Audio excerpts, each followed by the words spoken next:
Hello दोस्तों, general knowledge की दुनिया में आपका स्वागत है। दोस्तों, इस वीडियो में हम बी टू बी इनवाइस और बी टू सी इनवाइस में जो कन्फ्यूजन है उस कन्फ्यूजन को दूर करेंगे।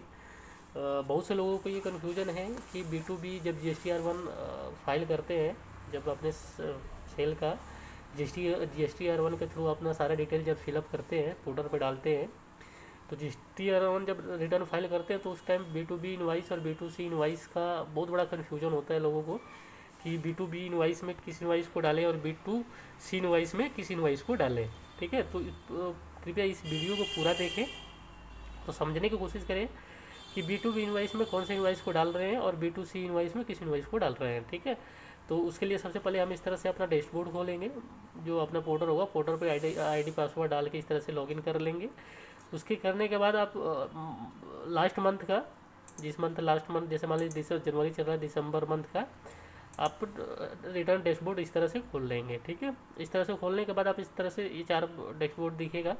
GSTR1 का, GSTR2A का, GSTR2B मंथली का और GSTR2B क्वार्टरली और GSTR3B का। ठीक है, तो इस तरह से आपको ये दिखेगा। आपको GSTR1 जब फाइल करते हैं, जैसे ही GSTR1 पर जैसे ही क्लिक करते हैं, तो इसमें आपको B2B इनवाइस और B2C इनवाइस लार्ज करके और B2C अदर करके इस तरह से ऑप्शन आता है, जिसमें सेल इनवाइस को आपको डालना होता है। और वो दोनों चीज़ आपका सेलिंग इनवाइस होता है और उस चीज़ को आपको डिफरेंट समझना होता है कि B2B इनवाइस में किसको डालें और B2C इनवाइस में किसको डालें। ठीक है, तो सबसे पहले हम आते हैं B2B इनवाइस पे। B2B इनवाइस में भी जो डालते हैं वो सेल का इनवाइसिंग होता है, सेलिंग होता है, और B2C इनवाइस में भी जो होता है वो सेल इनवाइसिंग होता है। बस फ़र्क क्या होता है, B2B इनवाइस में मान लीजिए B2B इनवाइस में बिजनेस टू बिजनेस होता है, B2B मतलब होता है बिजनेस टू बिजनेस, जो इनवाइस जनरेट होते हैं उसको B2B इनवाइस में डालते हैं। जैसे एग्जांपल के रूप में समझ लीजिए, जैसे मान लीजिए कोई कंपनी फर्म है और वो किसी, जैसे मान लीजिए राम इंटरप्राइजेज है और किसी अदर राहुल इंटरप्राइजेज को वो माल सेल कर रहा है। ठीक है, तो राम इंटरप्राइजेज कोई सामान 10 पीस अगर सेल राहुल इंटरप्राइजेज को कर रहा है, तो राहुल इंटरप्राइजेज वो 10 पीस को वो यूज ना करके, जैसे मान लीजिए उसने 10 कंप्यूटर ही खरीदा, वो 10 कंप्यूटर को अपने यहाँ यूज ना करके उस 10 कंप्यूटर को आगे रीसेल कर रहा है, तो वो जो सेल होगा वो B2B इनवाइस होगा। ठीक है, B2B इनवाइस होगा, मतलब राम जो सेल किया राहुल को, वो राहुल ने क्या किया उसको भी रीसेल आगे करता है, तो इसलिए वो जो इनवाइस है वो B2B सेल होगा, बिजनेस टू बिजनेस सेल हो गया। ठीक है, तो वो इनवाइस होगा B2B इनवाइस में डलेंगे। ठीक है, और B2C large invoice, B2C large invoice में क्या होता है कि जैसे मान लीजिए इस पर यहाँ पे ऊपर देखेंगे, ये जब इस पर क्लिक करेंगे तो ऊपर लिखा आता है टैक्सेबल, ये ऊपर देखिए taxable outward supply to a unregistered person where a place of supply state code is other than state is supply located inter state supply and invoice value is more than 2.5 lakh रुपए। ठीक है, तो इसका मतलब ये है कि B2C इनवाइस लार्ज में उस इनवाइस को डालते हैं जो मतलब अनरजिस्टर्ड पर्सन जो को सेल कर रहे हैं, अनरजिस्टर्ड मतलब जो कि GST के अंदर रजिस्टर्ड नहीं है उसको सेल कर रहे हैं, और दूसरी बात वो इंटर स्टेट सेल कर रहे हैं।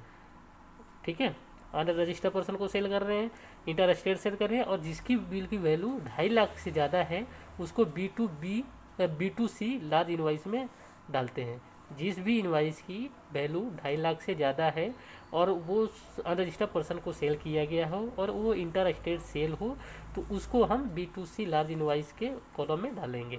ठीक है, उसके बाद आता है B2C अदर में, जो B2C लार्ज इनवाइस में नहीं डालेंगे, जो जब बाकी के जितने भी B2C इनवाइस वाले बचेंगे जो अनरजिस्टर्ड पर्सन को सेल किए होंगे वो B2C अदर में डाल देंगे।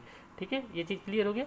B2B में B2B invoice business to business होता है। मान लीजिए किसी पार्टी ने उस किसी सामान को खरीदा और उसको यूज ना करके उसको रीसेल किया, तो वो इनवाइस जो होंगे वो B2B इनवाइस होंगे। ठीक है, B2C इनवाइस वो होंगे जो अनरजिस्टर्ड पर्सन को सेल किया गया हो, जो इंटर स्टेट सेल किया गया हो और जिसकी इनवाइस की वैल्यू 2.5 लाख से ज़्यादा है। ठीक है, उसको B2C लार्ज इनवाइस में डालेंगे। ठीक है, उसको कॉलम में डालेंगे, और जो बाकी के बचेंगे जो अनरजिस्टर्ड पर्सन को सेल किया गया हो B2C अदर में डाल देंगे। ठीक है, तो ये चीज़ है B2B इनवाइस और B2C और B2C अदर में ये डिफरेंट है। ठीक है, क्योंकि ये तीनों चीज़ ये आपके लिए सेल ही होता है, ये तीनों सेल का ही इनवाइस में डालते हैं। मान लीजिए आपने कोई सेल किसी फर्म को किया, वो भी सेल है आपके लिए, या किसी आपने कंज्यूमर के लिए किया या कस्टमर को किया, वो भी आपके लिए सेल है, या किसी को भी सेल किया आपने, कैश में बेचा या आपने किसी, तो वो सारे आपके लिए सेल ही हैं। ठीक है, जब भी हम GST/R1 रिटर्न फाइल करते हैं तो ये चीज़ हमें ध्यान देना होता है कि हमारे B2B इनवॉइस में किसको डालें और B2C इनवॉइस में लार्ज में किसको डालें और B2C अदर में किसको डालें। ठीक है, ये चीज़ मेरे ख्याल से आप लोगों को क्लियर हो गया होगा कि B2B में बिजनेस टू बिजनेस होगा, जो रीसेल के लिए यूज किया जाता है वो B2B इनवॉइस में डालेंगे।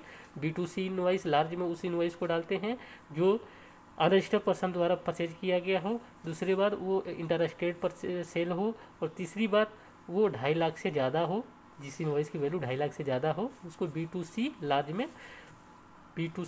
लार्ज में इसको डालेंगे यहाँ पे। ठीक है, और B2C अदर में जो B2C लार्ज इनवॉइस के अंदर नहीं आते वो सारे के सारे B2C अदर्स में आ जाएंगे। ठीक है, तो इस तरह से ये है आपका B2B और B2C में डिफरेंस। ठीक है, आपको उम्मीद करता हूँ कि आप लोगों को समझ में आ गया हो। किसी तरह का कोई भी अगर आपको अभी भी कन्फ्यूजन है तो प्लीज़ कमेंट करके मेरे को बताएं, मैं समझाने की पूरी कोशिश करूँगा। थैंक्स दोस्तों, धन्यवाद।